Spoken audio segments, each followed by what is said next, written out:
We're on the lookout this morning for Justice Alton Thomas Davis. Governor Granholm yesterday announced the appointment of Judge Davis to serve as a justice on the Michigan Supreme Court, filling the sudden vacancy created by Justice Weaver's resignation. It's a dramatic shuffle that temporarily gives the Supreme Court a 4-3 Democratic majority when Justice Elizabeth Weaver resigned yesterday from the court and was succeeded by the former appeals judge Alton Davis, who is from Grayling, Michigan. And the Michigan Democratic Convention is this weekend. The Democrats are expected to nominate Mr. Davis at their convention for the full term. That'll enable him to run with the incumbent ballot designation, which is a big leg up.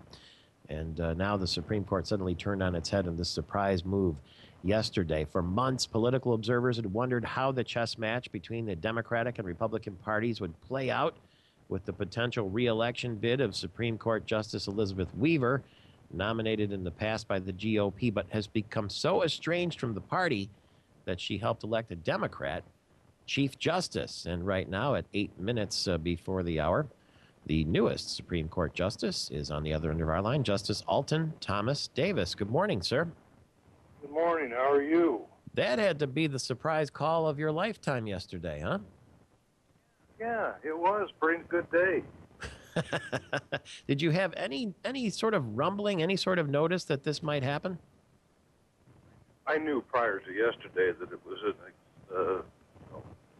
very likely to happen, but of course, until the papers are signed, it's like a real estate deal, that's for sure. Pretty well kept secret, it seems to me. It surprised a lot of people, and suddenly there you are. Now, you're from Grayling, Michigan, and I thought I read somewhere that you seemed very pleased that somebody from northern Michigan was on the court. I am pleased. We have a long tradition of northern Michigan presence on the Supreme Court, tracking back at least as far as Justice John Volker, you know. I don't know prior to Justice Volker, but we've had Justice Volker, we've had Justice Griffin, we've had Justice Brickley, we've had Justice Weaver, and now I'll be darned if we don't have Justice Davis. Just like that today.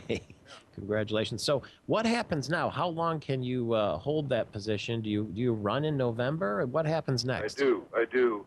The appointment, if it just stood alone, is good till the end of this year. Mm-hmm.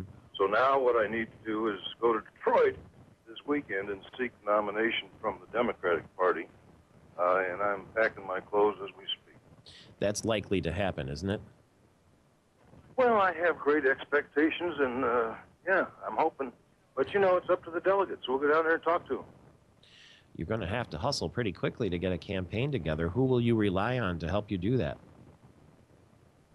A wide network of friends. Congratulations. Now, tell me, too, from your standpoint, from your philosophy, what is your role? What is the role of a Michigan Supreme Court justice?